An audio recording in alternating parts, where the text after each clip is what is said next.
What's up guys, it's Colin from Next Man Up, and it's been a little over 2 weeks since we last talked NBA mock draft. So I think it's about time we get reacquainted with some of the best young talent in the basketball world. I also read your comments on the last mock, and I'll be keeping a couple of those things in mind as we go through this one. So with that being said, we won't be simulating a lottery in this video, meaning the draft selections will be based purely on team standings. But if any of you were actually in favor of the lottery sim, let me know below. We can switch it up every once in a while. Now that we have that out of the way, let's open up with the number 1 overall selection, where we have, of course, the Detroit Pistons. At number 1, I have the Pistons grabbing Alex Sarr, the big man out of Perth.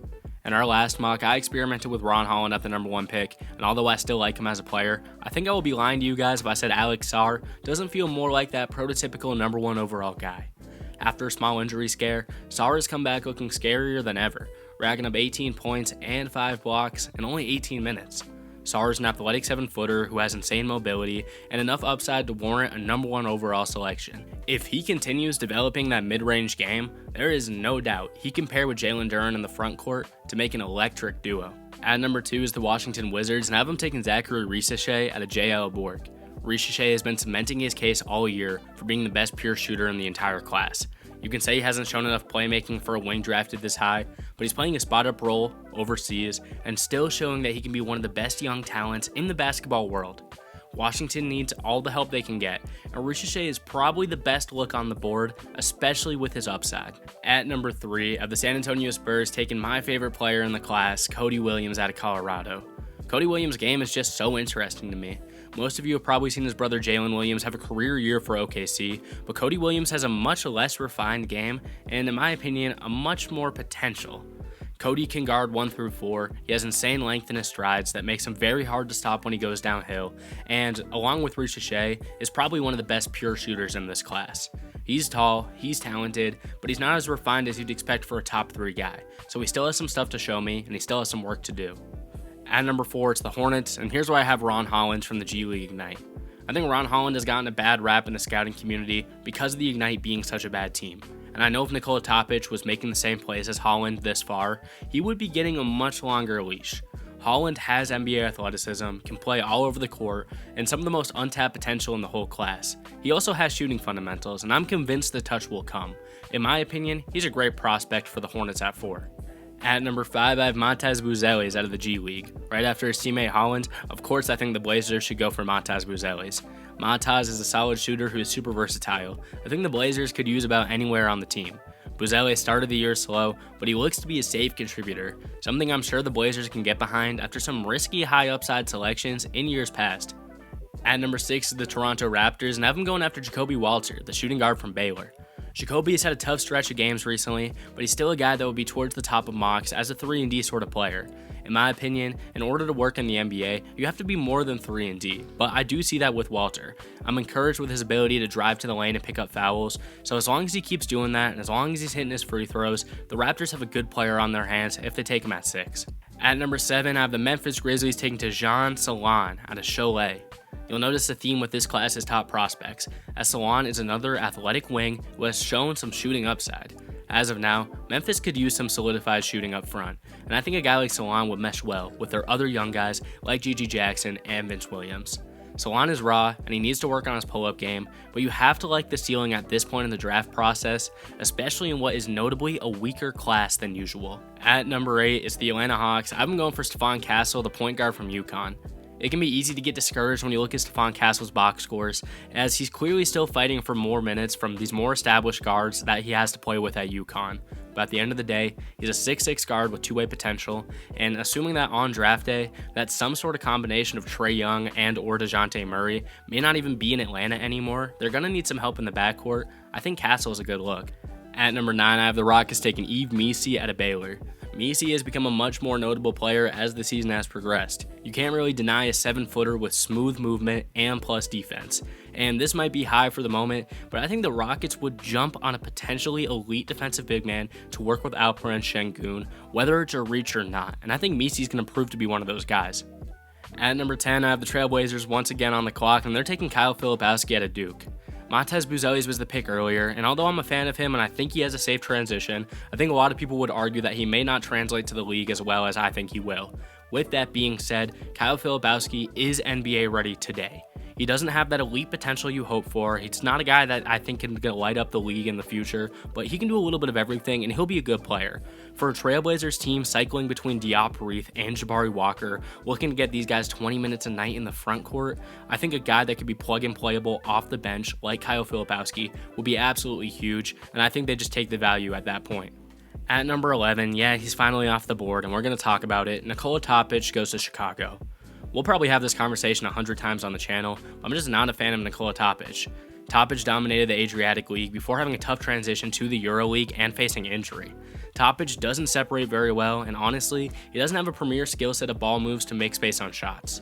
With all that being said, he is a 6'6" point guard with incredible playmaking chops, so I understand why teams would jump on the potential he brings, and for Chicago Bulls fans, this is a guy that's usually mocked within the top 3, if not number 1, so you guys should probably be happy that you get him at 11.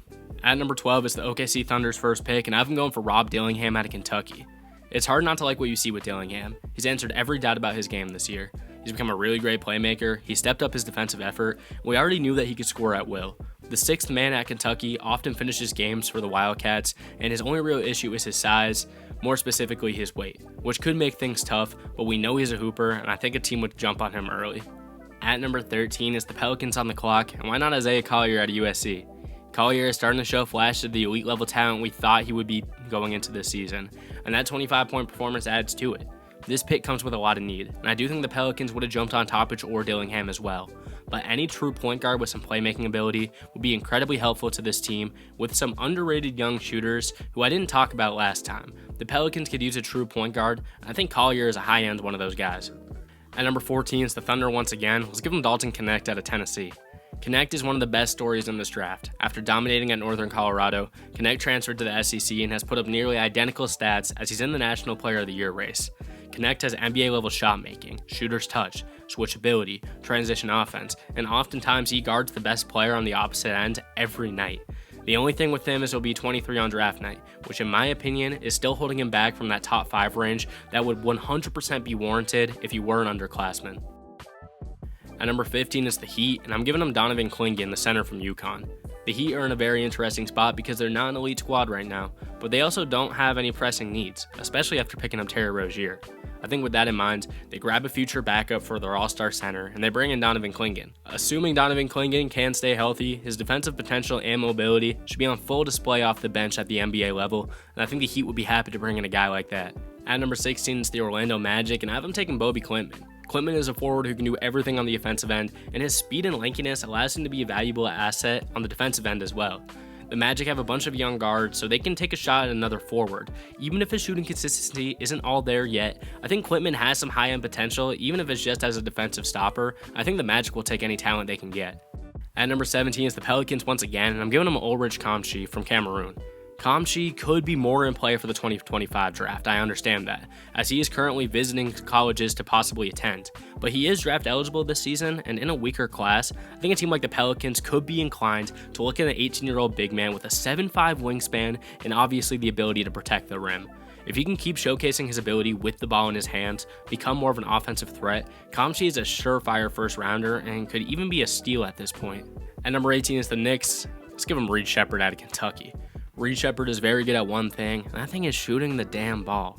Reed pulls at a high clip, as well as being a really talented player in the pick and roll, which we know the Knicks like to run quite often. Sheppard is the best value on the board, and the Knicks would be smart to scoop him up before a team behind them is going to jump at that high-level shooting. At number 19 is the Suns, and I think they'll take Kevin McCullar out of Kansas. McCullar is a great defensive guard or wing that has shown this season that he's worth a first-round selection with his greatly improved shooting. If the Suns want to compete, they need guys who can play now, and McCullar looks to be one of the most NBA-ready talents left on the board, so I think Phoenix would have to take a shot on him as they push for a finals appearance. At 20, the Raptors are back on the board. Let's go with Tyler Smith from the G League Ignite. After grabbing Walter earlier, the Raptors look to bring in a versatile forward with Tyler Smith. Smith is a little bit of a tweener, and he does a lot of things very well. He's showing that he can get into an elite shooting stretch every once in a while at that 6'11" frame, but there's other times where you just wish he would be able to dominate a little bit more down low. He needs to prove that he can be consistent and convince Toronto that he won't fizzle out like a lot of G League talent tends to do. But Tyler Smith's high ceiling should attract a team in this range, and I think he would be a very good fit in Toronto. At number 21 is the Hawks once again. I'm giving them Dylan Jones out of Weber State. Dylan Jones could realistically be a 1, 2, or 3 in the NBA with his amazing playmaking and ball handling skills. Jones is one of those prospects that can be hard to read because he plays the game at a slower pace than everyone else, but he makes it look easy. He reminds me of a more modern version of Kyle Anderson, which realistically would be pretty good value at pick 21 for the Atlanta Hawks. At number 22, I have the Cleveland Cavaliers picking up Bub Carrington, the point guard out of Pitt. I like Sam Merrill and Craig Porter, but it's pretty obvious the Cavs could use more options at guard in the scenario where Darius Garland goes down. Bub is a natural scorer with a lanky frame, which allows him to make tough shots in stride. He's skinnier and he can get beat up on the defensive end, but he has that high-level scoring potential that I think a solidified team like Cleveland would bank on their bench. At number 23 is the Knicks once again, and let's give them Ryan Dunn, the forward from Virginia. The Knicks got their offensive player with Shepherd. Now they get a defensive one with Dunn. Dunn may be somewhat of an offensive liability, but he can lock up the opponent's best player without a doubt, and we're starting to see that he's willing to crash on offense and pick up fouls, as long as he has something to work with, even if it's just making his free throws, and as long as he's not a total liability with the ball in his hands, he is worth a selection early. We just got to see those things develop, and we need to see him soon. At number 24 is the Philadelphia 76ers, and let's give him Jared McCain out of Duke. Jared McCain has continued to grow as a shooter and is just overall the kind of smart team player that you want on your squad. He makes tough shots, and even though he does have trouble creating for himself at times, he looks like he could be a high-end, off-ball talent that any NBA team, especially a good one like Philly, could use on their roster. At number 25, it's OKC once again. I'm going to give him Kel'el Ware, a player I do like but has slipped down the draft board. He's a big man out of Indiana. Ware is very on and off, and there are questions about his motor, but it's obvious that there's immense talent there. He's big, he can block shots, and he's working on an inside-outside offensive game that could warrant a higher selection. We just got to see Ware put it all together and convince us that he wants to be an NBA-level talent, because he easily is, in my opinion. At number 26 is the Raptors once again. I'm going to give him Tyrese Proctor out of Duke. With Tyrese shooting better recently, it's easy to imagine him as an impactful combo guard for the Raptors. Showing that he can be more impactful off ball like his teammate Jared McCain makes me confident that a player I was once very high on, who has slipped pretty far down the board, is still a first round pick. Some may disagree with me, but I think Raptors fans would be happy to take a guy like Tyrese Proctor with the 26th pick. At number 27, I have the Milwaukee Bucks picking up Izan Almanza from the G League. The Bucks are selecting at the end of the first round, and with some older guys in the front court, picking up a great rebounder in Almanza seems like a solid choice. Almanza has a limited offensive game, but we've seen him be effective around the rim his entire young career, something that he should and could build upon if he makes it to the NBA. At number 28 is the Denver Nuggets, and I've been picking up Oso Iguodaro. Shout out to Connor as well, friend of the channel. The Nuggets are another team that could use some youth in their front court rotation, and also Iguodaro out of Marquette is one of my favorite players in college basketball. He's built a little bit smaller than a lot of NBA centers, but he has all the fundamentals to be an effective big off the bench from day one, and I think that's something that Denver could definitely use.